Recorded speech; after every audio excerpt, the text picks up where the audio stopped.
Assalamualaikum warahmatullahi wabarakatuh. Bismillahirrahmanirrahim.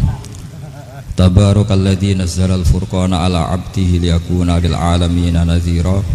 Allahumma shalli wa sallim ala sayyidina Maulana Muhammad wa ala alihi wa sahbihi asma'in. Nama ba'du. Semua pengurus PBNU yang saya hormati, semua habaib, semua ulama yang saya hormati, wabil khusus Kiai Haji Abdul Manan, Ketua Lembaga Dakwah PBNU, yang meskipun mondoknya hanya 3 bulan ini sebetulnya problem, sehingga saya kesini ini sebetulnya tidak pernah merasa ibadah. Ini bukan dakwah, ini show dakwah. Jadi yang namanya dakwah itu ya orang-orang di kampung nggak bisa ngaji, diajarin ngaji. Seperti saya di Jogja, di Rembang. Kalau ini show dakwah. Dan ini ada agak kesalahan karena mondoknya hanya 3 bulan. Jadi tidak bisa bedakan mana dakwah, mana show dakwah. Ini jelas show itu. Mungkin yang benar-benar dakwah yang sekarang sedang bikin masjid di pedalaman Kalimantan, pedalaman Sulawesi, atau saudara-saudara kita yang di Korea. Saya kemarin di Korea, itu dakwah betul. Kalau ini agak-agak tontonan ya, tapi masih bagus lah melihat wajahnya habib ulama, itu ibadah. Tapi begini ya, yang jelas saya berharap sekali, saya diundang sekali ini saja, jangan diulang. Karena mencintai ulama itu baik, tapi ngatur ulama itu dosa. Ini murah. Jadi ini harus dicatat. Jadi Imam Malik itu kalau diundang tuh marah, meskipun yang undang tuh seorang raja zaman itu, Harun ar-Rasyid. Beliau minta supaya Imam Malik baca Muwatta di istana untuk anak-anaknya, padahal seorang presiden mau ngajari anak-anaknya. Imam Malik marah, masyhur gitu. Al ilmu yu'ta la ya'ti. Ilmu disowani, ora kok ilmu yang sowan. Di mana-mana timba itu ke sumur apa sumur yang ketimba? Timba ke sumur. Ini agak kecelakaan. Pakai air pump. air pump katanya. Sudah banyak air. Sehingga saya kata orang banyak itu di SK-kan PBNU, tapi itu tidak pernah saya pikir. Karena saya melakukan kebaikan itu sebelum dapat SK. Saya ngajar sebelum dapat SK, saya dakwah di mana-mana sebelum dapat apa? SK saya langsung minallahi ta'ala, dari Allah ta'ala. Jadi kalau PBNU niatnya ikrar bahwa orang yang sudah manfaat diangkat, itu saya terima. Tapi kalau merasa ngangkat saya, tak lawan di pengadilan. Karena saya sudah jadi kiai sebelum diangkat PBNU.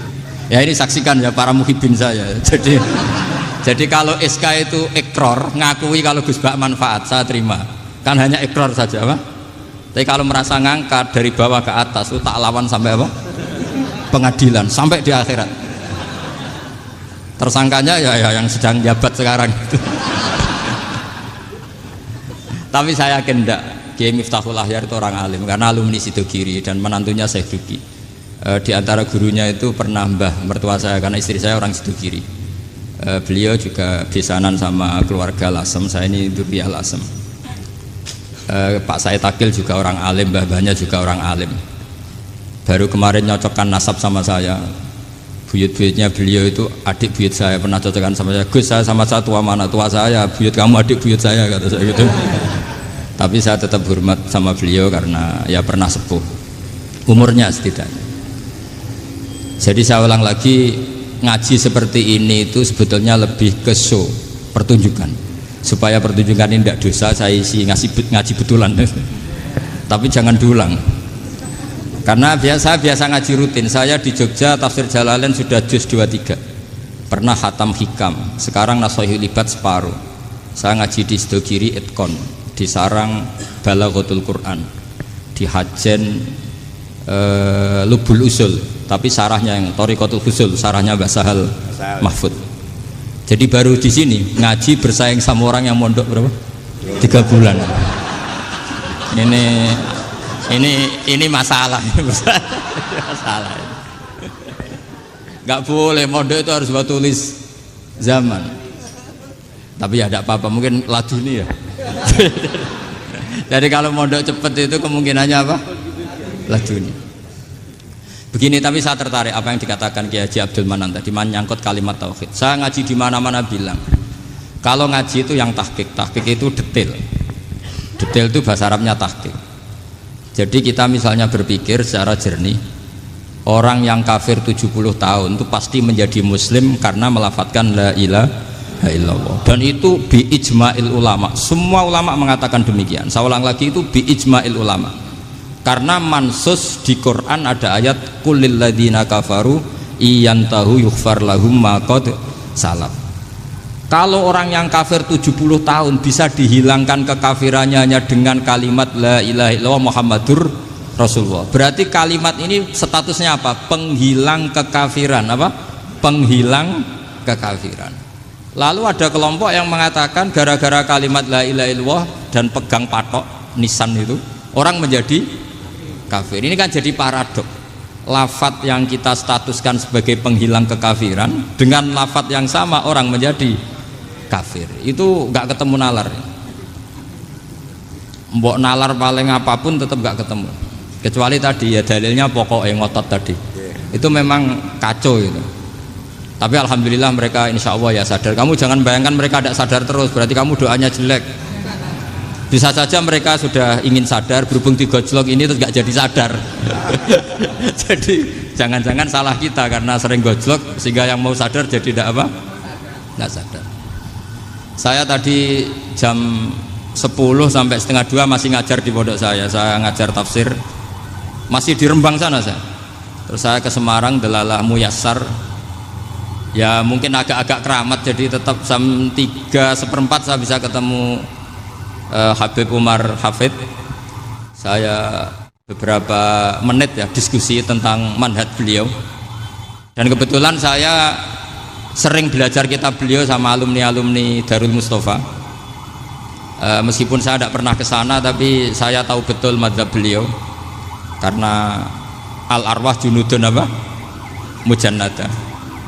Begini, saya sering dingendikani Mbah Mun, politik tidak jelas itu bagian dari kejelasan. Ini yang perlu dicatat. Jadi politik tidak jelas itu bagian dari apa? Kejelasan.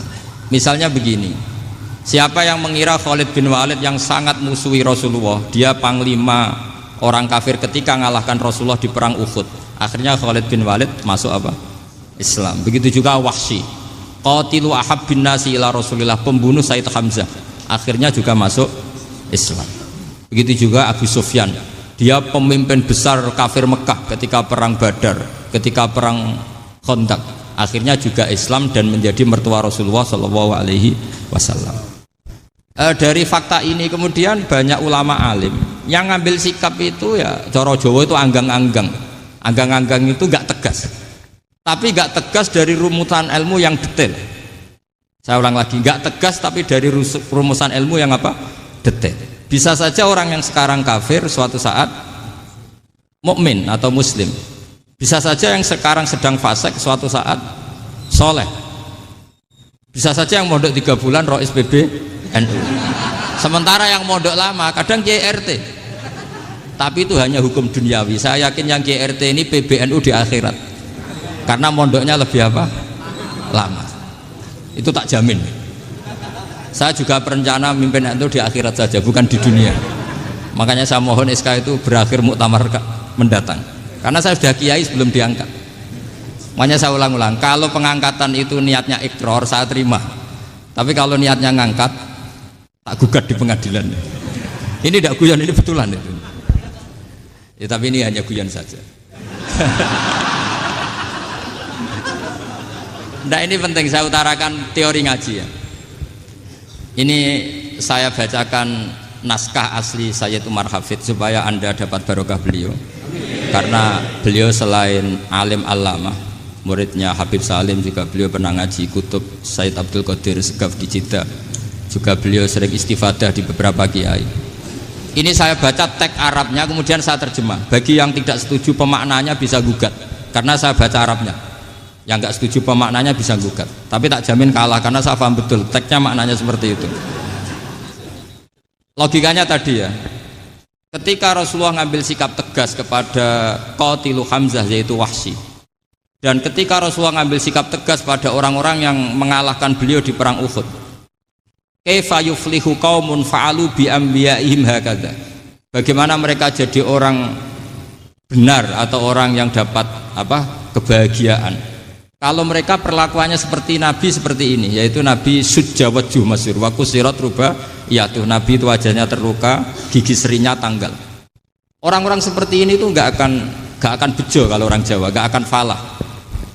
Tapi apa yang terjadi? Allah menurunkan ayat laisa laka minal amri syai'un aw yatuba 'alaihim aw yu'adzibahum. Muhammad itu bukan wilayah kamu ngecap orang, menstigmasi orang itu tidak wilayah kamu. Saya bisa saja mengampuni mereka atau menyiksa saya itu atau menyiksa mereka itu wilayah saya, kata Allah. Saya bisa saja mengampuni mereka atau menyiksa mereka itu wilayah saya. Sehingga akhirnya apa? Rasulullah tidak ngambil sikap yang mungkin orang lain mengatakan itu tidak tegas. Tapi itu kearifan. Betul, akhirnya Wahsy malah masuk Islam. Khalid bin Walid panglimanya juga masuk Islam. Dan beberapa orang kafir juga masuk Islam, termasuk mimbenihim, ketuanya yaitu Abu Sufyan. Ini penting saya utarakan. Makanya ini saya baca pembenaran dari konstruksi pikiran tadi. Nah ini supaya khas. Ini khasnya orang mondok 10 tahun nih. Jadi ini tak baca ini. Nah, biar jelas ini nanti tagnya persis ya, tidak saya rubah. Ini di kitabnya Habib Umar Hafid, namanya itu Taujihun Nabi Limardoti Bari. Kalau diterjemah ya mengarahkan orang yang sadar, Nabi itu orang yang sadar ya, sampai ini termasuk orang yang sadar, Limardoti Robbi, menuju mendapat ridho Tuhan atau Allah Subhanahu wa Ta'ala. Saya baca tagnya ini di halaman 179. Ini tidak ada yang saya rubah, tidak saya kurangi. Bismillahirrahmanirrahim. Fala buddha an nuwattina qulubana ala annana khodamatu ahli hadal qaul wa yattali'u Allah min qulubina annana na'taqidu imkaniyata ayyasfa'a fi ahadina yaumal qiyamati man huwal ana kafirun yuslimu faya'lu sya'nu indal haqqi fayakunu sababan li kholasika fil qiyamah yumkinu dzalik. Jadi kita para dai, para kiai itu adalah khodamatu hadal kaun. Kita ini adalah pelayan alam raya ini yang selalu berharap alam ini akan lebih baik. Orang yang sekarang sedang kafir bisa saja nanti yang nyafaati kamu di akhirat, yaitu mereka masuk Islam lalu Islamnya lebih serius, akhirnya punya hak syafaat. Sementara kamu Islam mulai kecil tapi biasa-biasa saja seperti ini, mulai dulu ngaji terus sama Ki Abdul Manan, nggak pernah yang ngisi ngaji, itu artinya nggak ada perkembangan. Makanya saya nggak ingin ngaji lagi karena saya ingin perkembangan Anda nanti tukang mengisi, bukan yang diisi. Kalau saya nanti ngaji lagi di sini, artinya Anda kalau tetap mendengarkan itu tidak ada perkembangan. Pantas saja semulang Gus Bahak sampean sing ngaji. Sekali-kali ada perkembangan, saya ngaji sampean yang mulang, itu bagus ya. Meskipun itu perkembangan yang menyesatkan.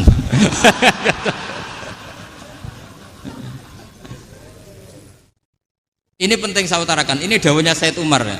Orang yang sekarang sedang kafir bisa saja orang ini nanti nyafaati kamu, yaitu beliau orang ini Islam, kemudian Islamnya serius, maka punya hak syafaat. Sementara kamu Islamnya biasa-biasa saja. Itu masyhur kayak Sayyidina Umar. Sayyidina Umar Islam di hari itu langsung makomnya makom yang a'la, sehingga mengalahkan yang sudah Islam lebih lama. Karena Islamnya Umar itu menjadi izzatul Islam betul. Makanya jangan benci orang tegas teman-teman, kadang ya ada baiknya. Abu Bakar itu sudah Islam tapi layinal janib, orangnya santun. Kalau dipisoi orang yang menengahi lah, kira-kira seperti itu. Begitu juga Bilal, Ammar, Suhaib. Singkat cerita, Rasulullah itu sering dibully ya, sering disiksa orang-orang kafir. Rasulullah berharap, wah kalau yang Islam gini terus repot. Melihat Umar ini petarung di pasar Uka, dia dapat uang itu kalau tarung, menangan. Kata Rasulullah, kalau ini yang Islam ya bagus. Beliau berdoa, Allahumma aizal Islam bi Umar. Itu kira-kira 2 hari dari doa beliau, Umar masuk Islam. Itu pertama masuk Islam itu orang-orang kafir diparani. Kalau kamu ganggu Rasulullah Muhammad tak bunuh. Semenjak itu orang kafir yang gentenan sembunyi. Sehingga kata para mereka yang Islam, Islam selalu jaya mut aslama Umar, ketika Umar masuk Islam. Itu dalam satu hari Islam itu Rasulullah sudah ngendikan Umar yang Islam sehari ini imannya kalau ditimbang separuh ahli dunia masih unggul sama Islamnya Umar. Nah bisa saja seperti itu. Jadi saya minta sama teman-teman yang mencintai ilmu, tidak tegas itu bagian dari ketegasan dalam ilmiah. Karena kita ini tidak mengendalikan dunia, tidak mengendalikan hidayat, hanya Allah piyambak yang ngasih apa? Hidayat. Maka sikap kita laisa laka minal amri syai'un aw yatuba alaihim aw yu'adzibahum. Rasulullah yang ahabbul khalqi ilallah saja tidak boleh tegas karena semuanya potensi itu ada. Cuma kita tegas dalam kebenaran saja, tapi nggak perlu tegas dalam mengawal kebenaran. Kenapa demikian? Karena Islam ini agama yang akan dijaga Allah ila yaumil. Yang jaga Islam bukan PBNU, bukan PP Muhammadiyah, bukan kiai. Yang menjaga Islam namun Allah Subhanahu wa ta'ala. Makanya Sayyidina Umar itu kalau disuruh mikir Islam itu nggak mau betul.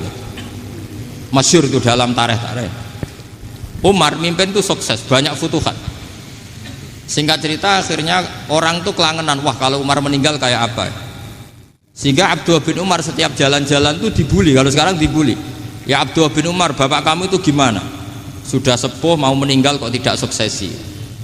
Kalau saja ada orang penggembala kemudian meninggalkan kambingnya di hutan, kamu anggap orang yang mudoyik enggak, menyia-nyiakan kambing itu enggak? Ya iya, kata Abdullah bin Umar. Apalagi amru hadil umat ini mau ditinggal gelanggang, nanti suatu saat Umar meninggal. Mbok yo suksesi supaya jelas. Logika itu diaturkan ke Umar radhiyallahu anhu, ke Sayyidina Umar.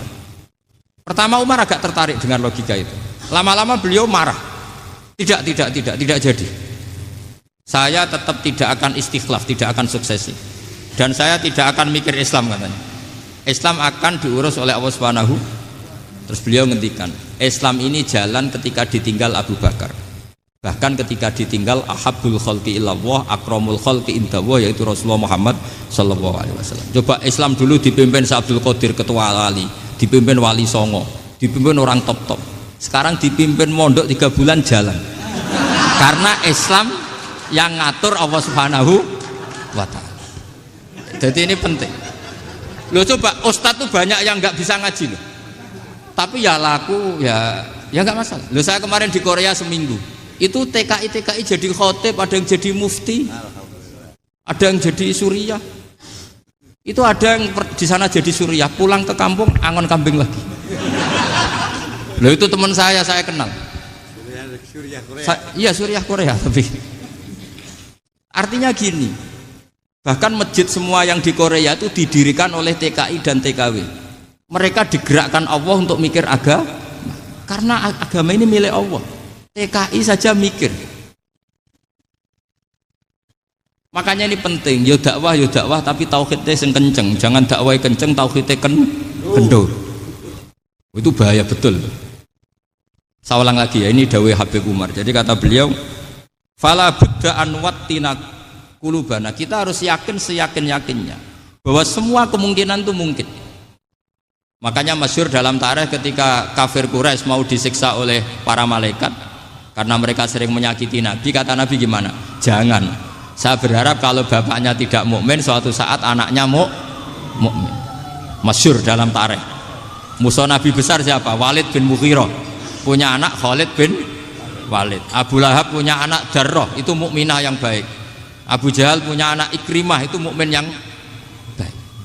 Di Indonesia lebih hebat lagi. Bapaknya ra iso maca Quran, anaknya hafid. Bapaknya utun ra tamat SD, anaknya jadi dekan. Di Indonesia banyak orang nggak siapa-siapa, anaknya jadi presiden, anaknya jadi menteri. Artinya jangan karena bapaknya kafir kamu nganggap anak turunnya pasti selalu kafir. Teori itu sudah salah zaman Rasulullah. Yaitu Walid akhirnya punya anak Khalid, Abu Lahab punya anak Darrah. Terus siapa? Abu Jahal punya anak siapa? Ini penting saya utarakan karena dakwah kalau terlalu semangat, nanti kalau menghilangkan tauhid bahaya. Tetap innal huda. Uni Soviet kayak apa? Mengkooptasi negara-negara sekelilingnya sampai jadi Zuni. Tapi apa yang terjadi? Uni Soviet yang runtuh, persemakmurannya semua rata-rata jadi negara apa? Islam, kayak Uzbek, kayak Ceknya, kayak apa-apa. Karena agama ini diurus Allah. Sehingga kalau tapi kamu ngitmai agama nggak apa-apa. Makanya istilahnya Habib Umar khodamah itu pelayan, nggak apa-apa. Kita ngitmai agama itu nggak apa-apa. Dengan ngitmai terus mikir nggak apa-apa. Tapi jangan mikir yang merasa kalau kita mati, wah nanti agama ini kukut karena saya mati. Kamu itu siapa? Agama Islam ini tidak pernah dipasrahkan kamu. Diurus oleh Allah Subhanahu wa Ta'ala sendiri. Sehingga ketika Wali Songo meninggal, agama ini tambah kuat sampai sekarang. Kecil saya itu kalau pengajian susahnya bukan main, harus izin sana sini. Sekarang setiap pengajian polseknya datang, polresnya datang, nggak ada intel, nggak ada apa. Padahal kiai dulu sama kiai sekarang itu kira-kira alim mana? Alim kiai dulu. Mbah Hasyim Asy'ari itu ngarang kitab sampai dibaca di Yaman. Saya sering baca juga kitab beliau, Risalatu Ahli Sunnah wal Jamaah. Kiai sekarang mau terjemah aja kadang salah memahami. Tapi ya Islam tetap jalan karena Islam ini dikawal, dijaga oleh Allah Subhanahu wa Ta'ala. Maka kalau dalam cerita tarikh sirahnya Ibnu Ishaq itu, tauhid itu penting. Beliau cerita begini, Sayyid Abdullah itu namanya Abdullah bin Abdul Muthalib. Kita tahu kenangannya Rasulullah terbanyak itu bukan dengan Sayyid Abdullah tapi dengan Sayyid Abdul Muthalib, dengan mbahnya. Karena Nabi itu mulai kecil dirawat oleh siapa? Mbahnya. Yaitu yang disebut Nabi ketika 2 bulan kan abahnya sudah meninggal. Ya saya baca ya, pakai bahasa Arab biar jadi bid'ah. Nanti kalau bahasa Indonesia ada bid'ah. Tidak betul. Diba atau berjanji sebenarnya itu kitab sejarah, berhubung dibaca bahasa Arab terus kayak mantra.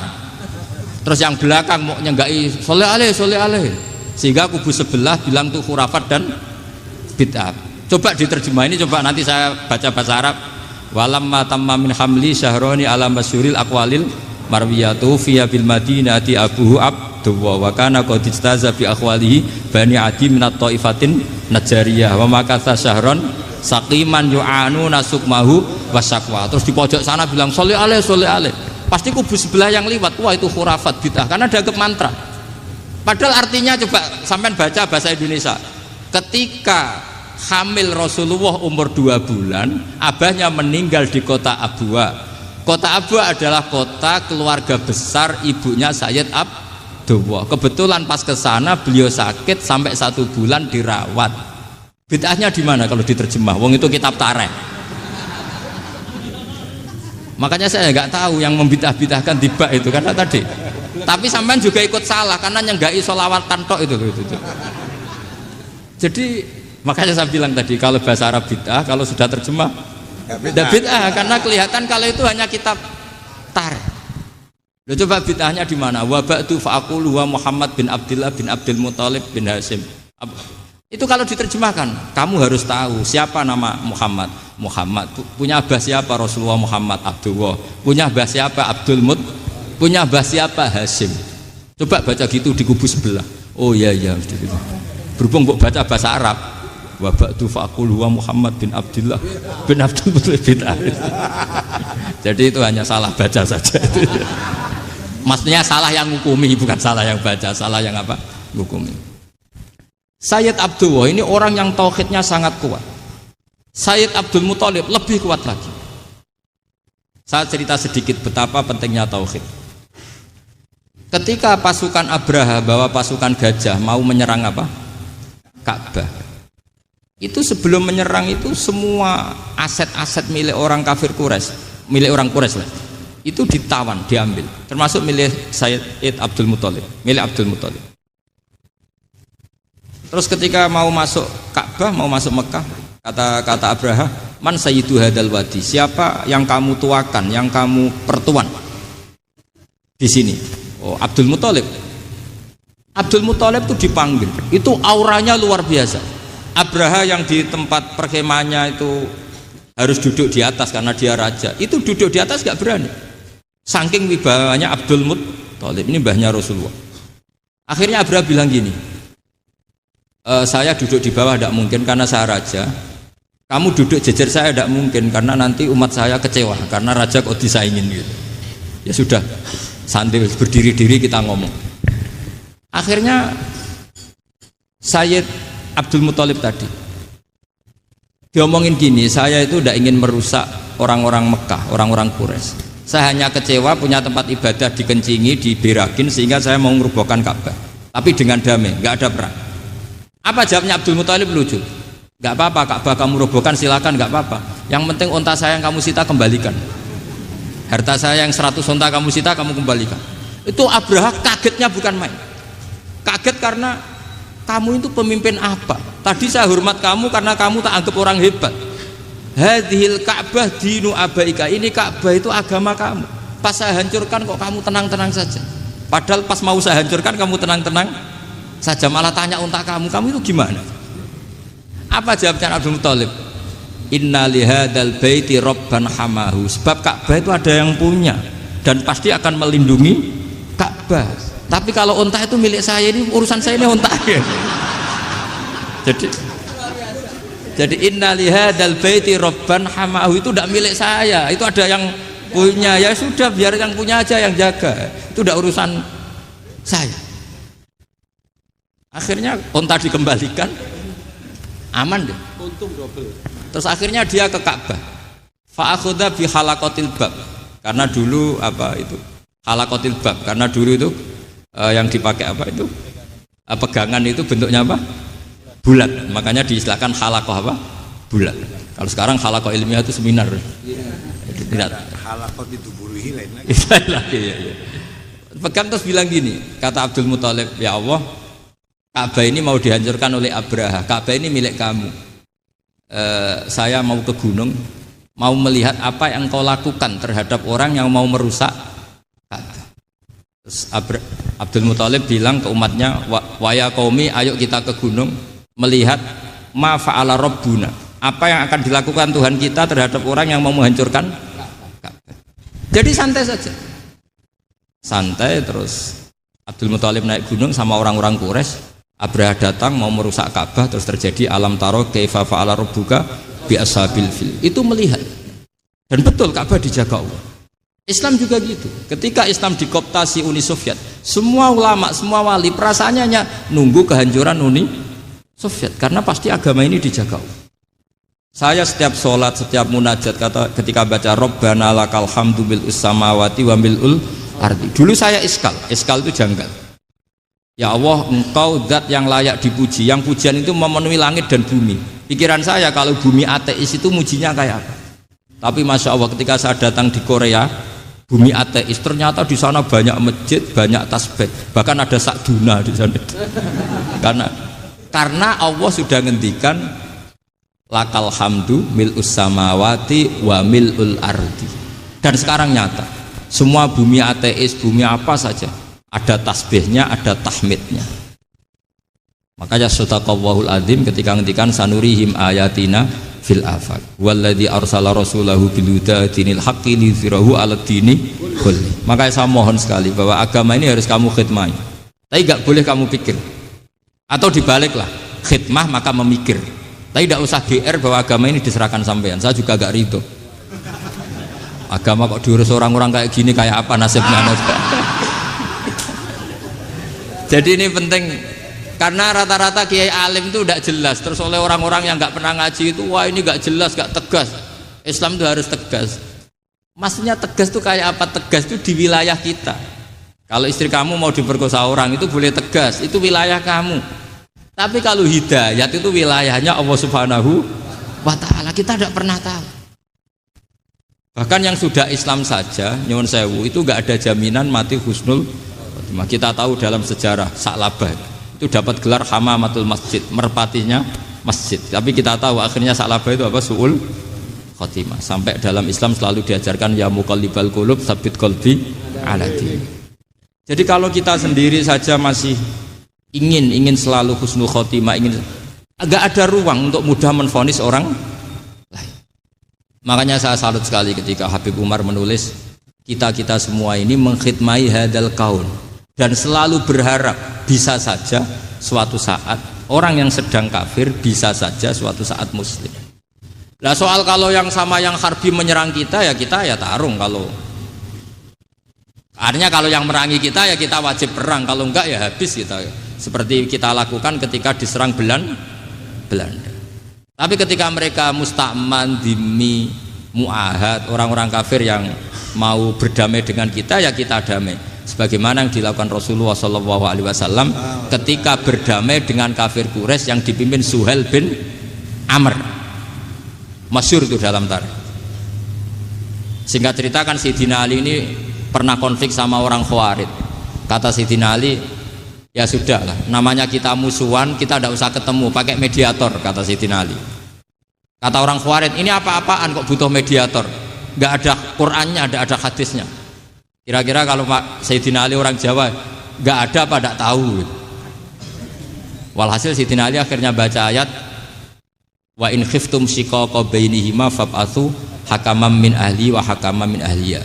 Jika suami istri tengah konflik, maka yang keluarga suami kirim mediator, yang keluarga perempuan juga kirim. Terus kata Sayyidina Ali, wa amru ummati Muhammad a'dhamu min amri rajulin wa imra'atin. Kalau suami istri saja ketika konflik butuh mediator, apalagi ini kelompok besar pasti lebih butuh mediator. Akhirnya lalu mediatornya siapa? Kata Sayyidina Ali, ya siapa saja yang penting baik. Ditunjuk seseorang, diprotes sama orang Khawarij, ini orang nggak kredibel. Oh, ini. Terus Sayyidina Ali marah-marah. Rasulullah itu pernah berdamai dengan orang, bahkan orang itu kafir, yaitu Sulhul Hudaybiyah. Nabi itu berdamai dengan orang yang bernama Suhail bin Amr ketika itu kafir. Makanya ini menunjukkan bahwa musolahah ma'al kufar itu boleh demi kelangsungan bernegara, berbangsa. Kamu tidak usah meragukan reputasi NU. Ketika dulu kafirnya kafir harbi zaman Belanda, ya Mbah Hasim fatwa apa? Jihad. Jadi jangan kira tidak tegas, kita tegas sekali. Justru kita yang punya masa lalu tegas. Tapi kepada siapa dan dalam konteks apa? Paham ya? Terus ini penting sekali untuk dijernihkan. Ini saya baca berikutnya nanti, tidak supaya tahqiq. Saya syukur sekali, saya tadi sekaligus minta ijazah sama Habib Umar, dan memang saya ngaji ini lama sama teman-teman alumni Yaman, cuma belum pernah ketemu mu'alifnya. Tadi saya ketemu minta ijazah itu dan beliau senang sekali, bahkan sempat bikin tulisan di kitab saya ini. Sama tidak perlu baca, karena kalau bisa ya biasa, kalau tidak bisa malu ya sudah, tidak usah baca sudah. Terus ini kata beliau, ini masih saya teruskan. Nahnu min hadhil intilaqah naktasibu thabatana wa quwwata yaqinina wa illa fa fil ardi mu'aridun wa muntaqidun wa mukhalifun min akhyarin wa asyrarin sholihin wa fasikin muslimin wa kuffar. Kalau kamu punya satu metode ilmiah, metode dakwah, kamu harus siap, karena pasti ada yang menentang. Yang menentang itu ya mulai orang soleh, tidak soleh, orang macam-macam. Jadi kalau sudah punya manhaj, memang dari awal harus siap apa? Ditentang. Jadi misalnya PBNU punya kebijakan apa, ya sudah siap saja dibully. Itu pasti itu, karena nggak ada manusia semua suka, semua benci. Kata beliau, anta in kunta fi syakkin min hadzal maslak wal manhaj fattabi man syi'ta wasaha angka ghaniyah wa in kunta ala yaqinin annahu al huda wa mirasun nubuwah wa annahu haqiqatu tarjamatil ahdi ma'rab fala tata'athar min kalami ahadin yakunu mangkana. Jadi intinya kita mengawal Islam secara rahmatan lil alamin itu justru kita berharap menjadi simpatik dan menjadikan mereka menjadi nopo Islam. Jangan ketika simpatik dianggap gak tegas. Saya masih ingat betul dawuh Mbah Mun, hak sekseni, kata beliau. Saya masih ingat kalimatnya, sekseni. Akurat tegas itu berdasar ayat laisalaka minal amri syai'un aw yatuba alaihim aw yu'adzibahum. Karena potensi sosial itu bisa rubah. Orang yang sekarang kawan kamu bisa saja suatu saat jadi musuh. Yang sekarang musuh kamu bisa saja suatu saat jadi kawan. Terus kamu ngambil sikap tegas dalam sesuatu yang nggak stabil seperti ini, lalu tegas itu kan nggak pada tempatnya. Makanya yang seperti ini kata Allah pakai asa itu menawa. Asa wahu ayyaj'ala bainakum wa bainal ladzina ataitum minhum mawaddah. Bisa saja orang yang sekarang musuhan dengan kamu suatu saat dijadikan mawaddah. Kamu udah mawaddah itu saling mengasihi. Kamu udah usah tanya, wallahu qadir, kata Allah, karena Allah mampu. Jadi dalam hukum-hukum sosial Allah seringnya bilang apa? asa. Misalnya wa asa antakrahu syai'a wa huwa khairul lakum, wa asa antuhibbu syai'a wa huwa syarrul lakum. Karena masalah sosial ini semuanya asa, yang pernah tahu siapa. Bisa saja sekarang saya Rois Suriah, nanti SK-nya nggak turun lagi, tapi saya tidak apa-apa. Bisa saja nanti santri 10 tahun dipimpin 3 bulan, nggak apa-apa. Bolak-balik nggak apa-apa, saya tidak akan kecewa. Karena masya Allahu kana wa malam yasa lam yakun. Assalamualaikum warahmatullahi wabarakatuh.